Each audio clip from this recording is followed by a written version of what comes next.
Shalom Uvracha, aujourd'hui, le passage du 15 Sivan, Tetvav Sivan. Perek He, 5e chapitre de Shar Hayichud Ve'aimuna.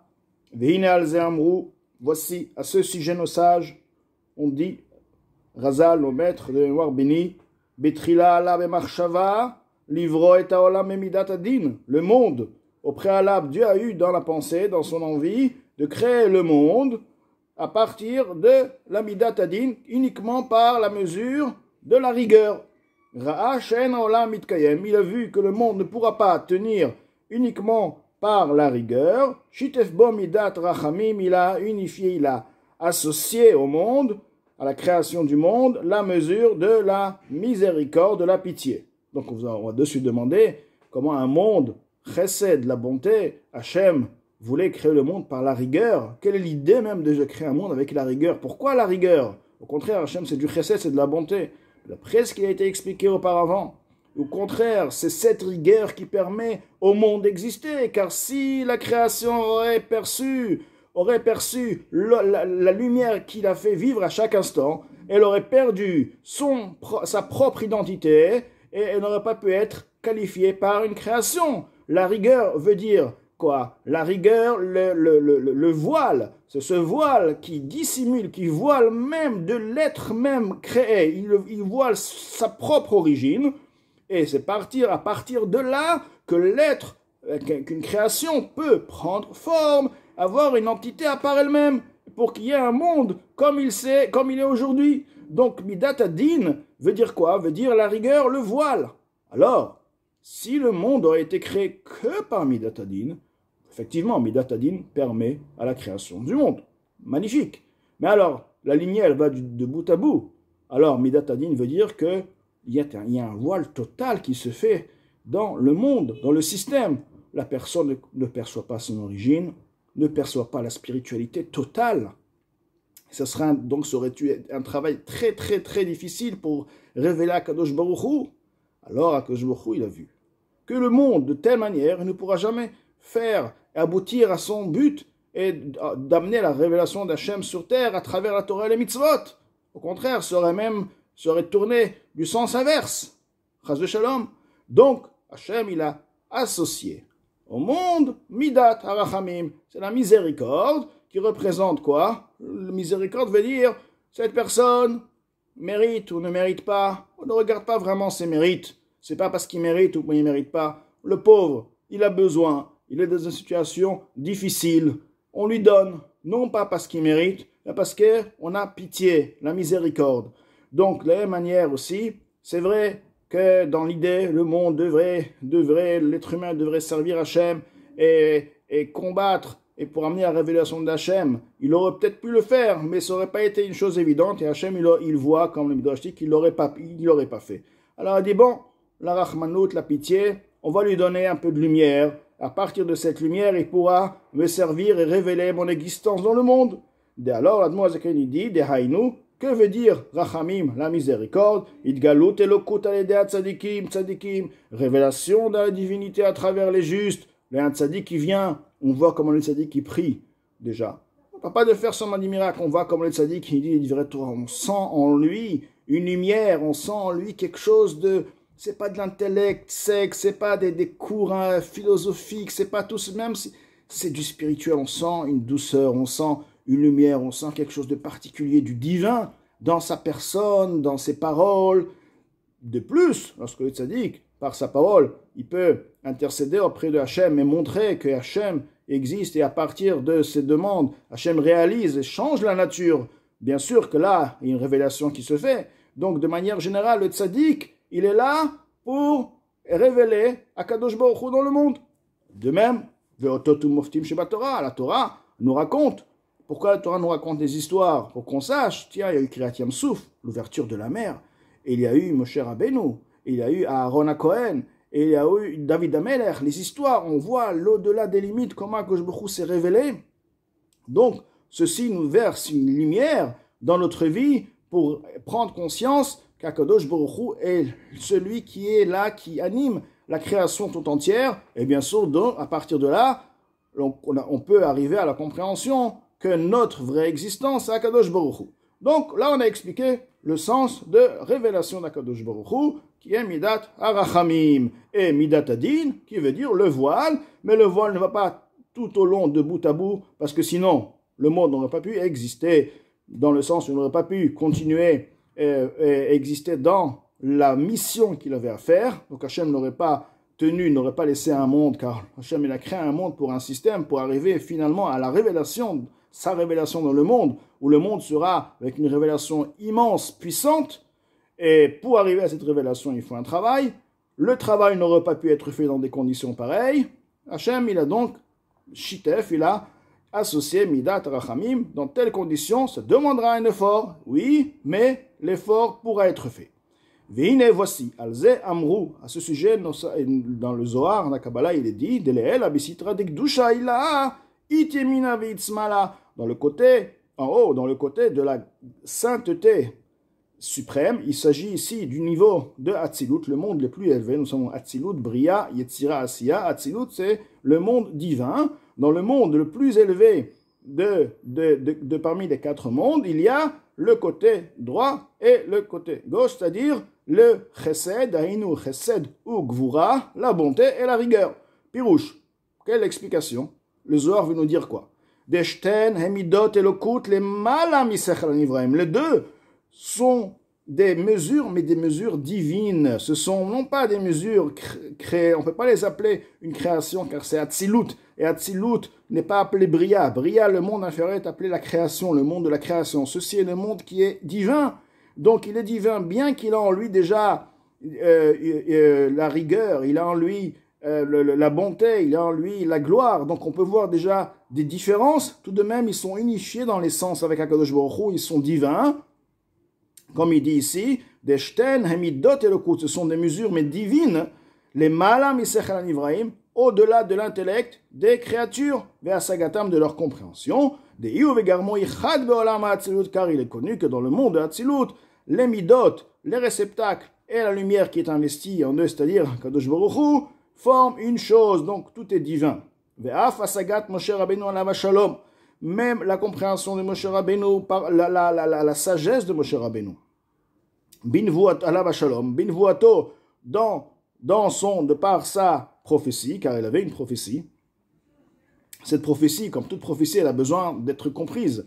Donc, pour que la prophétie puisse être comprise, il faut qu'il y ait donc une asaga, une compréhension, qui s'investit dans la prophétie. Maintenant, donc, si tu parles d'une compréhension, forcément que tu peux atteindre ce niveau-là. Comprendre un sujet veut dire que tu as atteint ce sujet. Si tu l'as vraiment bien compris, tu l'as atteint. Alors quand Moshe Rabbeinu, on sait que Moshe Rabbeinu, il avait la névoie qui comprenait, qui réalisait la Torah qui a été donnée par Moshe Rabbeinu, d'accord, la compréhension totale. Et cette névoie, elle a été donnée comme elle se trouve la lumière dans le monde de Hatzilut. Comment tu me dis que dans Hatzilut, c'est du divin et c'est au-delà de l'intellect des créatures. Alors Admor Zaken nous explique que Lo Haïta Ba'olam Hatzilut, elle fut dans le monde de Hatzilut seulement, elle a aliédé Itlapshuto Ba'olam Bria. Uniquement par le biais de son investissement dans le monde de Bria, le monde de la création qui est inférieur, c'est-à-dire que Hatzilut est descendu dans Bria, Ve'av Gamzot Lo Bishte Midot Elu. Et malgré que encore, donc déjà c'est pas Hatzilut du net, c'est du Hatzilut comme il est descendu dans le monde de Bria, et malgré qu'il est descendu dans le monde de Bria, il fallait qu'il passe à travers les attributs qui sont inférieurs. Donc non pas dans les attributs de Chesed et Gvura, elle a l'idée Itlapshutan. Donc c'est Chesed et Gvura qui s'habillent dans les midot, dans les attributs chez les matamem qui sont plus bas que en dessous, les madrigas dans le niveau, chez Midat Netzach Od Yesod, ce sont les mesures, les attributs de Netzach Od Yesod. On sait que Netzach, lorsqu'on fait le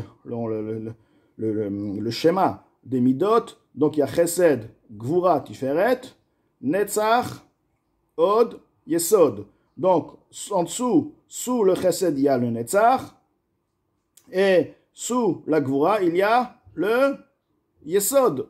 Donc il a pu avoir la révélation du Chesed et de la Gvura, comme il se trouve dans le Netzach et dans le Hod aussi de Yesod. D'accord? C'est une fois que Chesed et Gvura s'est investi, Chesed et Gvura dans Netzach Hod Yesod, du monde de Bria, bien sûr, dans l'origine, c'est Atzilut. Donc, c'est Atzilut dans Bria qui est dans Bria même, Netzachot Yesod.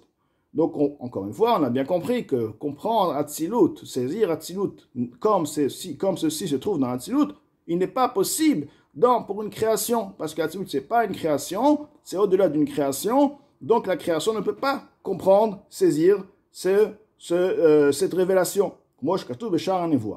Comme il est expliqué dans le Sha'ar HaNevoah, dans la porte de la prophétie, alors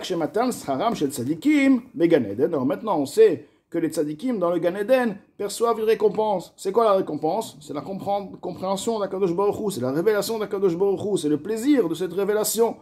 Alors, de quelle révélation il s'agit? Alors, c'est la compréhension de la propagation de la vitalité, ve'or et de la lumière, animshach mishte midot elu, chesed de gvura, qui provient de ces deux mesures, de ces deux attributs, chesed et gvura. Donc, chesed et gvura de Hatzilut, qui se révèlent aux tzadikim. Les tzadikim ont la perception de chesed et gvura de Hatzilut. Alors, encore une fois, c'est chesed et gvura de Hatzilut, donc on peut, les nivraïm, les neshamot qui sont montés au Gan Eden, restent toujours une création. Donc, comment la création peut comprendre Hatzilut, puisque tu me dis que la récompense, c'est le niveau de chesed, de la bonté et de gvura de Hatzilut. Alors, il t'explique, même les tzadikim qui reçoivent maintenant leur récompense, et ceci est la nourriture des âmes des tzadikim, qui ont étudié la Torah pour s'attacher à Kadosh Baruch Hu. Quand on dit lishma, veut dire pour être attaché à Kadosh Baruch Hu, car c'est le seul moyen de ressentir Hashem, pour être totalement avec lui. Ils ont dit on veut être attaché à Kadosh Baruch Hu, on va étudier la Torah parce qu'on veut être attaché à Kadosh Baruch Hu. Donc c'est pas seulement étudier la Torah pour connaître, pour connaître la halacha, pour faire un cours, la connaissance, pour savoir comment faire la mitzvah. Le lishma veut dire, tu étudies la Torah pour t'attacher à Kadosh Baruch Hu.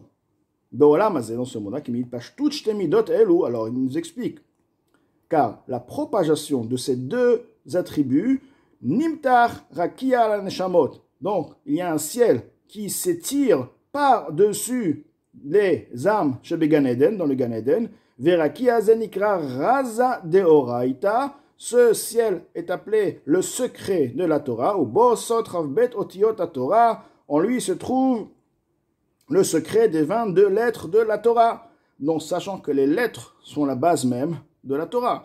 Le secret des lettres est puissant.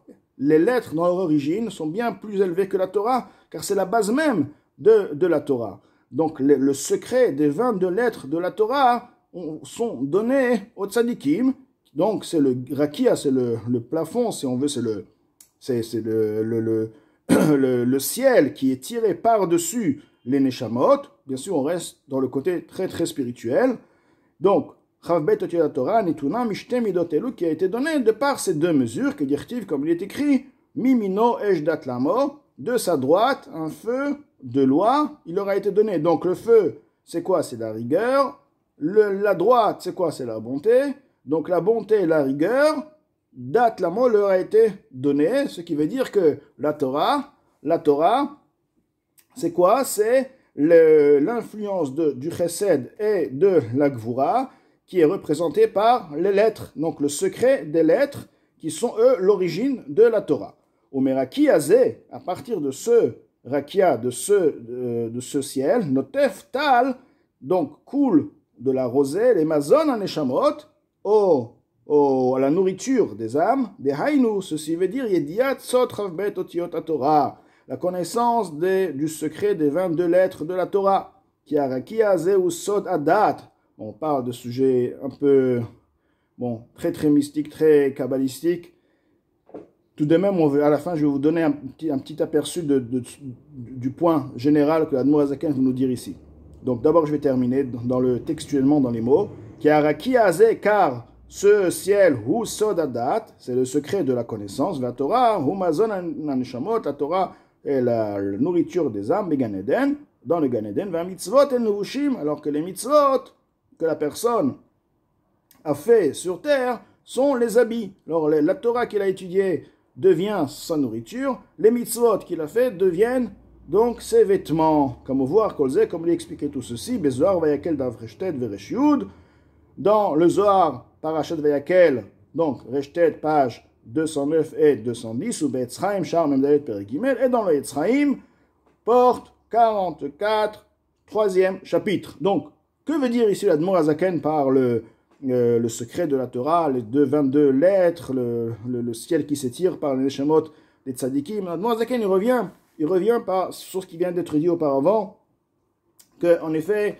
Atzilut, lorsqu'on parle de Atzilut, c'est au-delà de la perception, de la compréhension. On vient de dire dans les périques d'avant encore, que la création du monde s'est faite par Chesed et Gvura. Chesed et Gvura est au-delà de la compréhension, ce qui permet à comprendre comment on ne peut pas percevoir notre origine, car on ne peut même pas percevoir comment le Yesh Me'ain peut exister. Le Yesh Me'ain provient de par le Chesed. On ne peut pas comprendre le Chesed, on ne peut pas comprendre la Gvura. Donc on ne comprend pas le système de la création du Yesh Me'ain. On ne comprend pas le système, pas seulement de la création, du voilement dans la révélation. Voilà. Mais l'Admor Azaken ajoute, il dit ici, tout de même, les Neshamot, dans le Gan Eden, ont une certaine perception de Chesed et Gvura. On vient de dire qu'on n'a pas de perception dans ce monde, mais dans le monde, dans le Gan Eden, ils ont une certaine perception. Tout de même, cette perception est limitée, car elle reste uniquement à la compréhension des lettres. C'est-à-dire, c'est une perception qui reste à la compréhension de la Torah, comme elle est dans sa source, c'est-à-dire dans les lettres de la Torah, et à partir de là, les tzadikim ont une perception, une jouissance de cette révélation. Mais tout de même, ça n'atteint pas du tout, comme on vient de dire, comme même Moshe Rabbeinu. L'Okam Navi que Moshe, la révélation que Moshe avait de manière évidente, Dibro Hashem Panim El Panim, une parole veut dire une révélation de Hashem de manière face, claire et nette, tout était évident, tout était révélé. Tout de même, c'était une voix qui restait, qui provenait de Bria, qui est donc, bien que l'origine, c'était Atzilut qui s'habillait dans Bria, dans Netzach Hod Yesod. Donc, bien sûr que l'origine est Atzilut, de la même manière les Neshamot, mais la Mida en elle-même, comme elle se trouve dans Atzilut, l'ère de Chesed de Gvura, ceci n'est pas possible de l'atteindre par l'intellect de décréation des créatures.